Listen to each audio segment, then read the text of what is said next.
udah mulai Tak ada siaran dunia langsung, tak ada pidato resmi, hanya percikan api di langit. Dan kabar duka yang datang lebih cepat dari penjelasan. Iran dan Israel tak lagi berada di ambang. Mereka sudah melangkah melewati garis itu tanpa sorotan, tanpa seremoni. Serangan bukan lagi isyarat tapi bahasa utama. Bukan hanya pangkalan militer, tapi titik-titik yang menyentuh inti pertahanan dan harga diri masing-masing. Konflik ini tak butuh pengakuan karena ia sudah hidup bernapas di balik headline, bergerak di antara diamnya para pemimpin dunia. Dan di luar layar, kita tahu perang ini bukan soal dua negara. Ini soal getaran yang bisa merambat kemana saja. Sebab jika satu ledakan saja melesat terlalu jauh, yang terbakar bisa jadi bukan cuma mereka. betul. Satu rudal aja. Kalau Untuk memahami kenapa segalanya bisa terbakar dalam sekejap, kita harus melihat ke belakang. Ke dalam ketakutan terdalam yang selama puluhan tahun membayangi pikiran para pemimpin Israel. Bukan soal jumlah pasukan, bukan tentang roket atau tank, tapi satu kata yang selama ini jadi mimpi buruk. Nuklir. Dunia ketiga nih.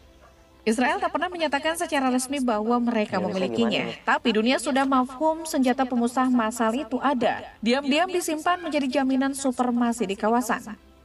Lalu Iran mulai membangun reaktor demi reaktor, fasilitas demi fasilitas. Apa yang tadinya hanya bayang-bayang, kini mulai punya bentuk. Dan bagi Israel itu bukan lagi sekedar kekhawatiran, itu adalah alarm yang tak boleh diabaikan.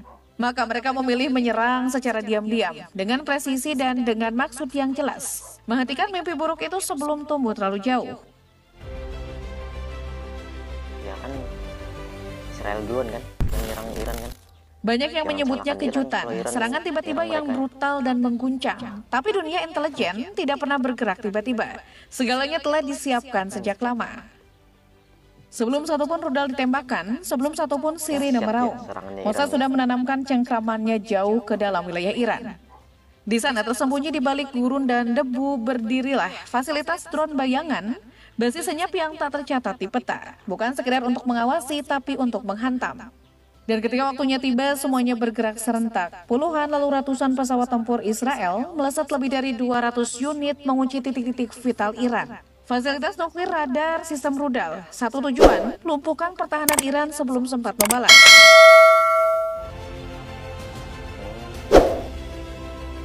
Itu taktiknya Israel gitu.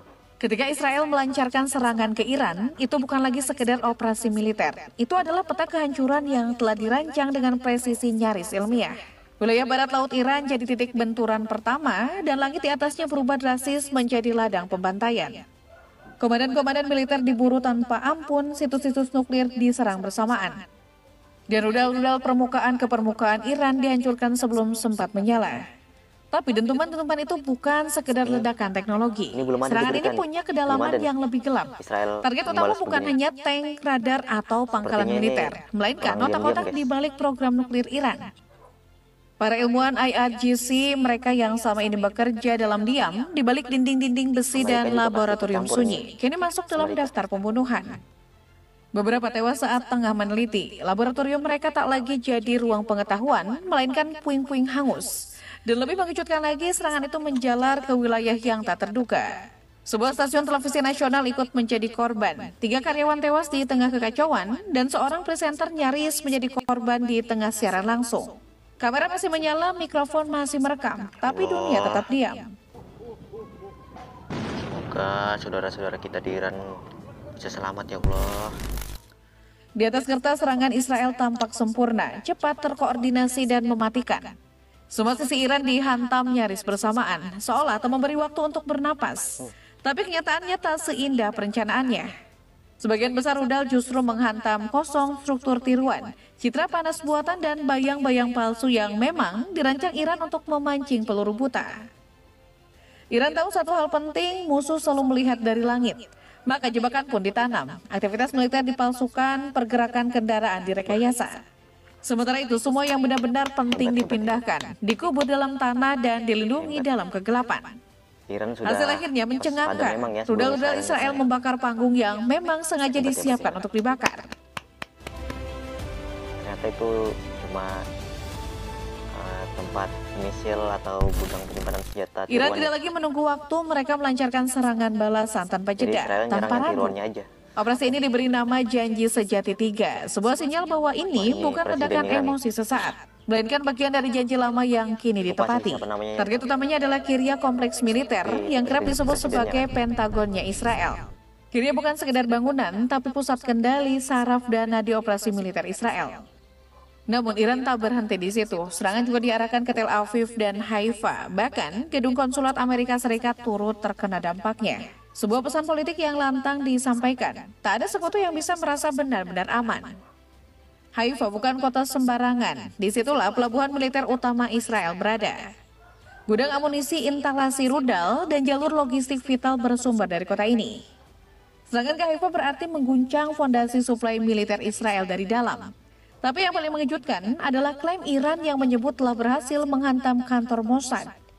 Lembaga ini bukan intelijen biasa, mereka adalah tangan panjang Israel dalam operasi rahasia lintas negara, mulai dari pembunuhan ilmuwan hingga sabotase nuklir. Bila serangan itu benar-benar terjadi, dampaknya tak hanya fisik, tapi juga menghantam pusat kendali operasi intelijen Israel secara menyeluruh.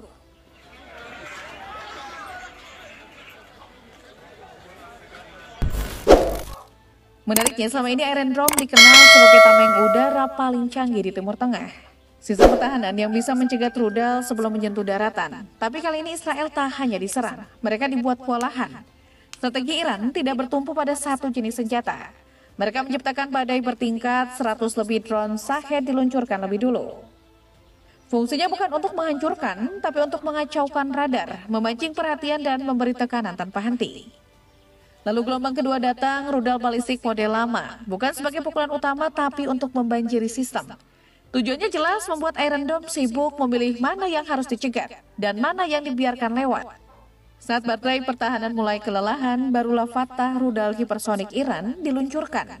Cepat, akurat, dan nyaris tak terdeteksi. Sulit dihentikan bahkan oleh sistem paling canggih sekalipun. Strategi berlapis ini bukan hanya kuat tapi juga cerdas. Semua diarahkan pada satu tujuan, membuat Iron Dome kehabisan tenaga. Hasilnya pun terlihat jelas. Tingkat intersepsi yang biasanya mencapai 90%, kali ini anjlok hingga tinggal 10 hingga 15% saja. Dalam hitungan malam, senjata kebanggaan Israel terbukti tak sekuat yang dibayangkan. Karena dalam peperangan masa kini, bukan hanya senjata yang menentukan, tapi cara menggunakannya. Drone itu kalau dia menyerang rudal aslinya, nanti meledak di langit. Jadi nggak kena tanah. Di balik ledakan rudal dan strategi militer yang diperhitungkan, ada kenyataan pahit yang tidak bisa disangkal. Korban jiwa di Iran, jumlah korban tewas mencapai 224 orang, sementara lebih dari 1.400 lainnya mengalami luka-luka. Ada juga yang luka. Di pihak Israel, sekitar 24 orang meninggal dan 590 lainnya terluka. Bangunan luluh lantak, rumah sakit kewalahan, listrik terputus, dan kota-kota sempat lumpuh. Ribuan warga terpaksa mengungsi, namun lebih dari sekedar kerusakan fisik. Yang benar-benar hancur adalah perasaan aman. Kini baik Iran maupun Israel menyadari satu hal, mereka bisa diserang kapan saja, dan bertahan pun tidak menjamin rasa tenang.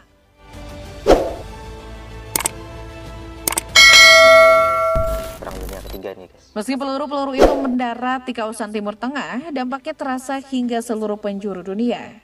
Harga minyak langsung melonjak, pasar energi mengalami gejolak. Ketakutan akan embargo dan krisis suplai mulai menghantui negara-negara mengimpor. Sejumlah maskapai internasional menghentikan atau mengalihkan penerbangan mereka. Jalur udara Timur Tengah berubah menjadi zona rawan. Bandara ditutup, pengiriman barang tersendat. Rantai logistik global kembali kacau, mengingatkan dunia pada mimpi buruk yang seharusnya sudah berakhir.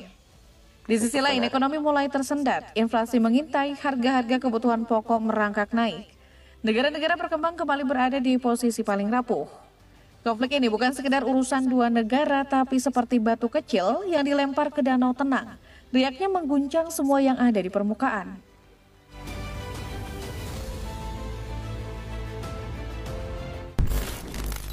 Ketika dua negara besar mulai saling melumat, dunia tidak bisa terus diam menonton. Para presiden, jenderal, hingga pemimpin dunia mulai bersuara. Tapi bukan lagi dengan ajakan damai, melainkan dengan peringatan keras. Ini bisa menjadi awal dari Perang Dunia Ketiga. Skenarionya mulai terbaca, serangan akan terus berlanjut. Sistem pertahanan Israel seperti Iron Dome, Row 3, dan Tide perlahan kelelahan. Serangan yang datang bertubi-tubi mulai menekan sensor dan menurunkan efektivitas intersepsi. Stok peluncur bisa habis dan jika saat itu tiba, rudal-rudal besar Iran seperti Emad bisa menembus tanpa hambatan.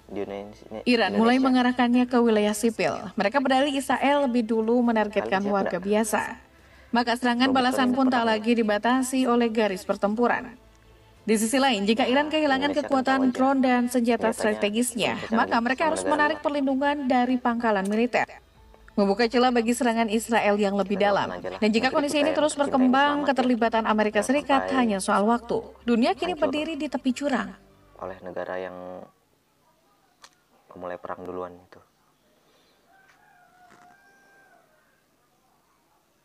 Oke, sampai di sini video kita dulu, guys.